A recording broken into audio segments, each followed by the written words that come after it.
Assalamualaikum warahmatullahi wabarakatuh. Perkenalkan, nama saya Salsabila Amalia Putri dengan NIM 4101422223. Saya merupakan mahasiswi mata kuliah pembelajaran mikro Rombel 407. Dalam video ini saya akan mempraktekkan pembelajaran mikro pada materi penyajian data kelas 7 semester 2.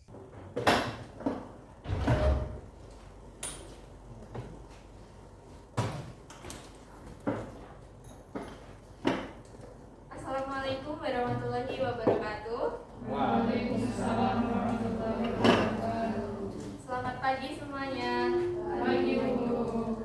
Apa kabarnya hari ini? Baik.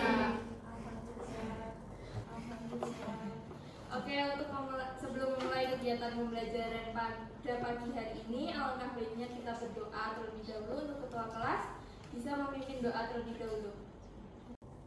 Dan pada pagi hari ini alangkah baiknya kita berdoa menurut kepercayaan masing-masing. Berdoa mulai. Berdoa selesai. Terima kasih. Nah, sebelumnya perhatikan lingkungan sekitar. Bila terdapat sampah, minta tolong untuk diambil. Oke, terima kasih. Nah, hari ini siapa yang tidak hadir? Kenapa alasannya? Tidak tahu, Bu. Siapa lagi selain Dana?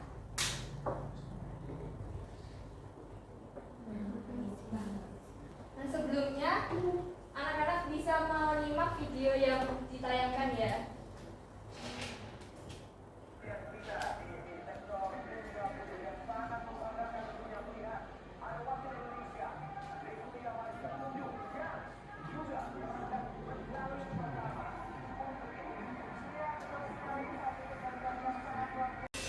Nah, setelah menyimak video tadi, apa yang kalian dapat dari video yang sudah itu tayangkan? Ada yang bisa menyebutkan?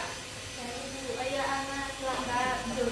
Georgie mendapat medali perunggu di Olimpiade Paris 2024. Oke, terima kasih atas jawabannya. Jadi benar ya, kabar menggembirakan dari Gregoria Mariska Tunjung, salah satu atlet bulu tangkis yang mendapatkan medali perunggu di Olimpiade Paris 2024. Nah, Gregoria Mariska Tunjung ini terkenal sangat pantang menyerah, gigih dalam mencapai mimpinya, meraih mimpinya. Nah, jadi jika kita memiliki mimpi, maka untuk meraihnya kita harus memiliki usaha yang keras serta diiringi dengan doa. Nah, pada pertemuan minggu lalu kita ada yang ingat kita sudah belajar apa? Saya Bu. Iya, Aisyah silakan. Materi populasi dan sampel. Ya benar ya, minggu lalu kita sudah belajar menentukan populasi dan sampel dari data.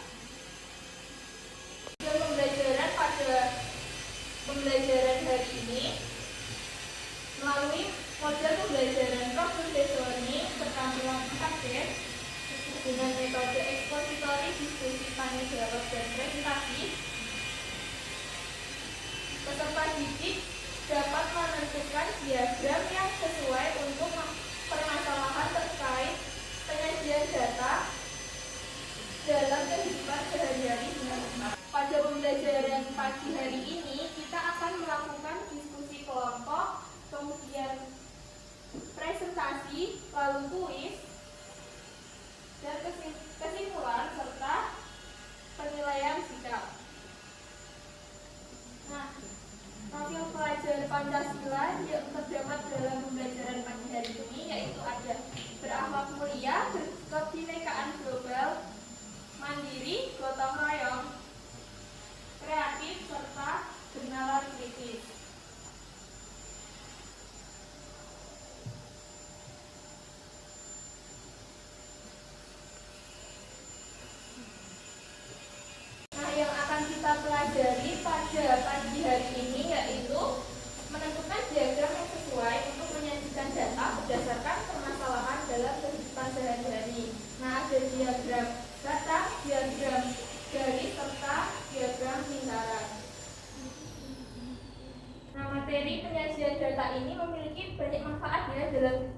kehidupan sehari-hari karena dapat membantu kita untuk memahami, menganalisis, dan membuat keputusan berdasarkan informasi yang disajikan. Anak-anak minta perhatiannya sebentar untuk menyimak video. Apa yang harus kita siapkan untuk menghadapi persaingan global dunia? Pengusaha lemah kita kuatkan. Yang kuat kita dorong perluas pasar. Karenanya basis data yang akurat Penting kita punya. Ayo, Pengusaha Indonesia, siapapun dan apapun usaha kita, mari kita sukseskan sensus ekonomi bulan Mei 2016. Setelah menyimak video, kegiatan apa yang ada dalam video tersebut anak-anak? Ada yang bisa menyebutkan? Iya, Naila, silakan. Kegiatan sensus ekonomi, Bu. Ya, benar sekali ya. Jadi di video ini menjelaskan ada sensus ekonomi yang akan dilaksanakan. Nah, kemudian dari sensus ekonomi mendapatkan data. Menurut kalian, data apa yang dihasilkan dari sensus ekonomi? Ada yang bisa menyebutkan? Iya, Bu. Ya, Naila. Ada pendapatan, ada kondisi ekonomi juga. Ya, betul sekali ya, Naila. Terima kasih atas jawabannya.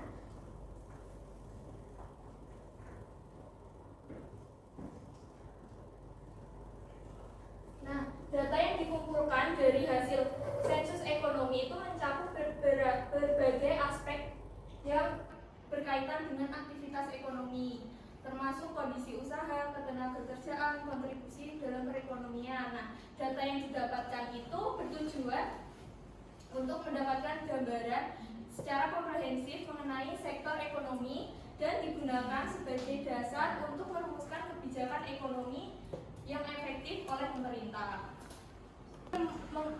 Mulai mengunjungi Bali setelah adanya pandemi COVID-19. Berdasarkan dari laporan Badan Pusat Statistik dari Januari hingga Juni 2021, Bali membukukan hanya terdapat 43 kunjungan turis asing. Nah, tahun 2022 jumlahnya mencapai 371.504 kunjungan. Nah, tetapi angka ini masih jauh di bawah dari sebelum pandemi.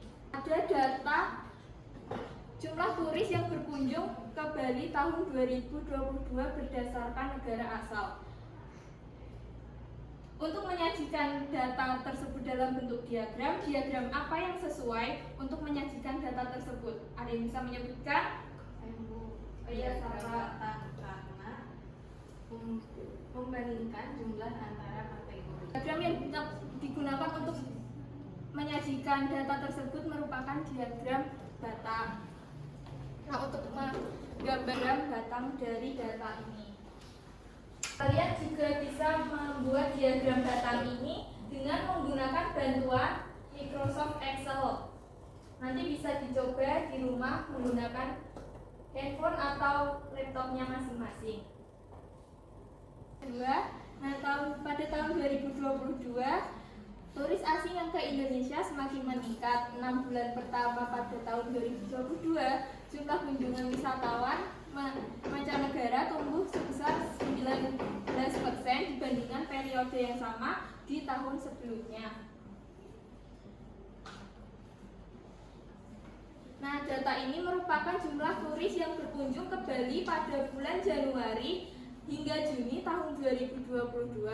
Nah, untuk menyajikan data dalam bentuk diagram, menurut kalian diagram apa yang sesuai untuk menyajikan data tersebut? Diagram garis kronologis karena merepresentasikan data yang bersifat berkelanjutan dari waktu ke waktu. Untuk caranya masih sama, kita menentukan sumbu horizontal dan sumbu vertikalnya terlebih dahulu.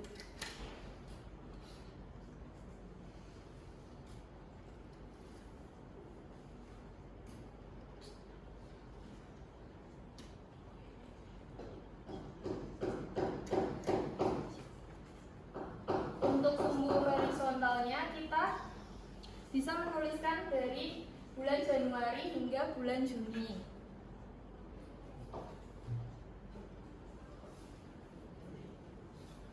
Yang pertama dari bulan Januari dengan jumlah turis 143.578.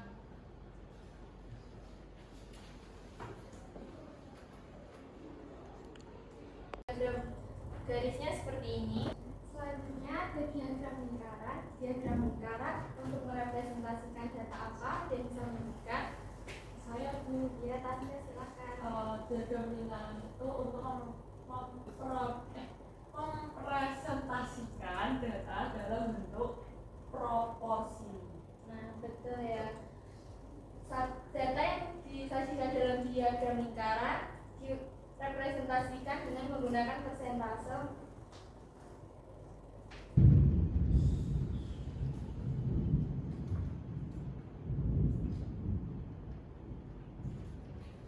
Nah, untuk menentukan ruas sudut untuk diagram lingkaran yaitu jumlah data ke I dibagi jumlah data keseluruhan dikali 360 derajat.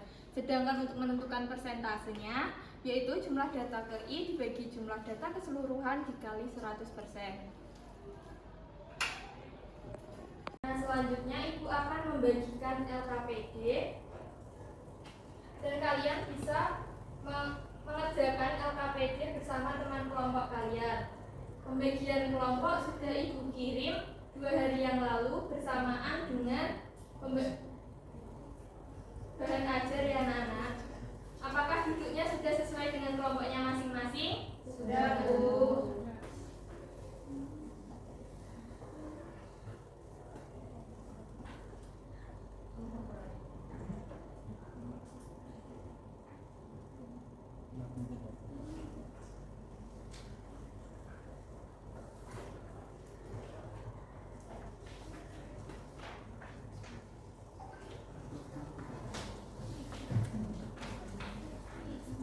Kalian bisa mengikuti petunjuk yang ada di LKPD untuk mengerjakan LKPD-nya ya anak-anak.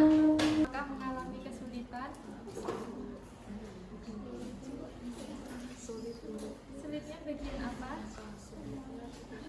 Untuk membantu kalian mengerjakan LKPD, kalian bisa membuka bahan ajar yang sudah Ibu kirimkan 2 hari yang lalu ya anak-anak.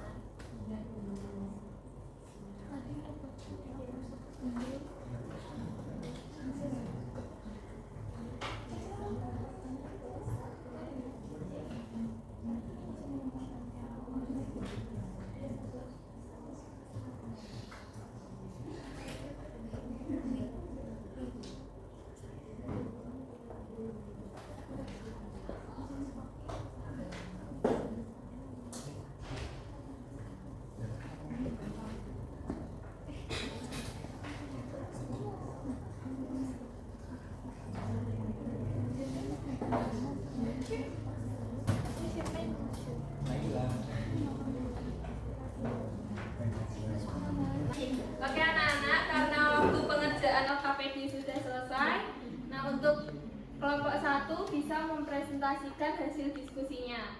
Kepada kelompok 1, silakan. Hasil diskusi dari kelompok 1 yang pertama, kita mendiskusikan aktivitas 1. Yang pertama, diketahui jumlah DPT sama dengan 515.000 jiwa. Lalu gen berikut 18%, gen X 30%, gen milenial 28%, dan gen Z 21%. Kemudian datanya dalam diagram seperti gambar berikut. Sekian dari kelompok kami, terima kasih. Terima kasih untuk kelompok 1. Berikan tepuk tangan untuk kelompok 1.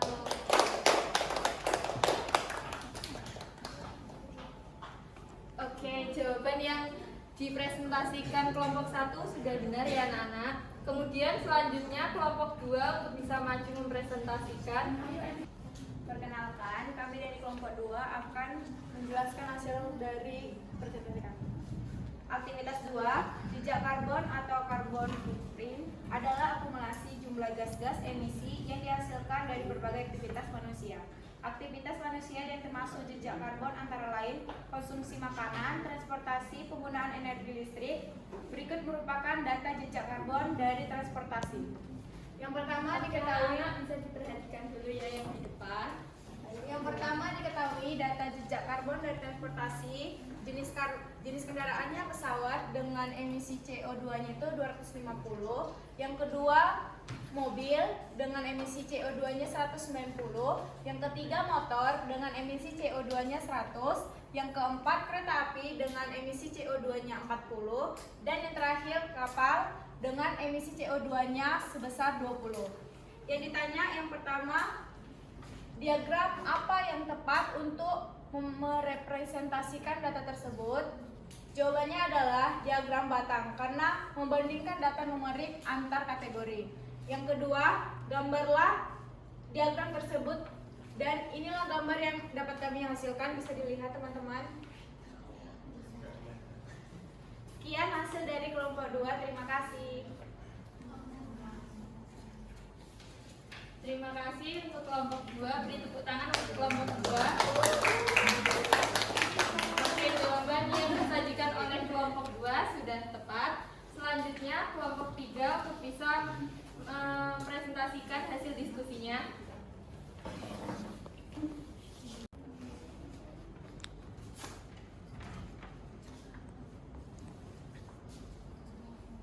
Baik, kami dari kelompok 3 akan memaparkan hasil dari diskusi kami. Aktivitas 3 yaitu Bali merupakan salah satu pulau di Indonesia yang memiliki daya tarik wisata yang tinggi. Bali menerima pengunjung setiap tahunnya, baik dari dalam maupun luar negeri. Pada tahun-tahun sebelum pandemi, jumlah wisatawan mancanegara yang datang ke Bali mencapai lebih dari 6 juta per orang per tahun. Jadi yang diketahui yaitu yang ditanyakan adalah banyaknya wisatawan pada tahun 2017 adalah 19.740.000, dengan banyaknya wisatawan mancanegara mencapai 70% dan sisanya wisatawan lokal. Maka berapakah total wisatawan mancanegara pada tahun 2017?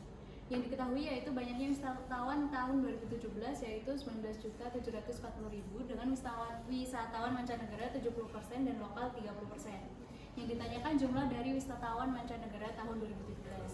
Jadi jumlah wisatawan mancanegara tahun 2017 yaitu 70/100 dikali 19.740.000 yaitu 13.818.000. Kemudian yang kedua, banyaknya wisatawan pada tahun 2018 adalah 21.970.000 dengan wisatawan lokal 27% dan mancanegara 73%. Yang ditanyakan yaitu jumlah wisatawan lokal pada tahun 2018. Jawabannya yaitu jumlah wisatawan lokal tahun 2018 yaitu 27/100 dikalikan 21.970.000 yaitu 5.931.900. Kemudian yang ketiga, banyaknya wisatawan tahun 2019 yaitu 22.585.000 dengan wisatawan lokal 28% dan mancanegaranya 72%. Kemudian yang ditanyakan yaitu jumlah wisatawan lokal tahun 2019. Jawabannya yaitu jumlah wisatawan lokal tahun 2019 ya sama dengan 28/100 dikalikan 22.585.000 sama dengan 6.323.800. Kemudian yang keempat, banyaknya wisatawan tahun 2020 yaitu 5.075.000. Yang ditanyakan yaitu selisih jumlah wisatawan tahun 2018 dengan tahun 2020. Jadi selisih jumlah wisatawan tahun 2018 dengan 2020 yaitu 21.970.000 dikurangi 5.075.000 yang menghasilkan selisihnya yaitu 16.895.000. Kemudian yang terakhir itu adalah diagram yang sesuai untuk merepresentasikan data di atas. Jadi ini yaitu diagram garis karena merepresentasikan data dalam periode waktu tertentu. Untuk gambarnya bisa dilihat di depan. Baik, ini hasil dari kelompok 3. Terima kasih kepada kelompok 3. Berikan tepuk tangan untuk kelompok 3. Nah, untuk selanjutnya sebagai asesmen formatif itu akan membagikan kuis dan kalian bisa mengerjakannya dalam waktu 10 menit.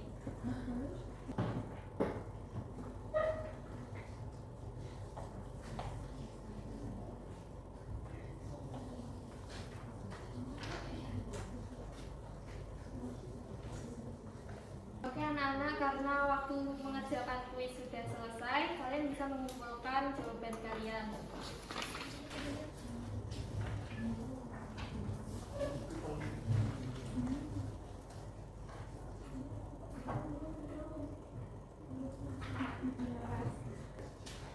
Setelah materi yang sudah kita pelajari pada pagi hari ini, apa kesimpulan yang kalian dapat? Ada yang bisa menyebutkan?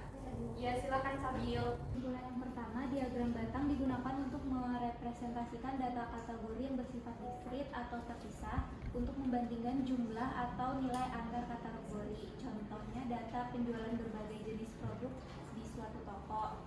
Lalu yang kedua, diagram garis digunakan untuk merepresentasikan data yang bersifat berkelanjutan dari waktu ke waktu.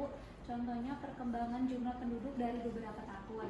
Lalu yang terakhir, diagram lingkaran digunakan untuk merepresentasikan data dalam bentuk proporsi atau presentasi dari keseluruhan. Contohnya presentasi penduduk berdasarkan jenis kelamin. Terima kasih Sabil. Oke, jadi pada pagi hari ini kita sudah belajar bagaimana cara menentukan diagram garis, diagram batang, serta diagram lingkaran dan penggunaannya dalam permasalahan kehidupan sehari-hari. Ada refleksi pembelajaran. Nah, di dalam refleksi pembelajaran ini kalian bisa mengisi melalui link Google Form. Nah, di dalamnya kalian bisa mengekspresikan, memberikan tanggapan terhadap suasana pembelajaran pada pagi hari ini. Bisa di-scan ya, Nata.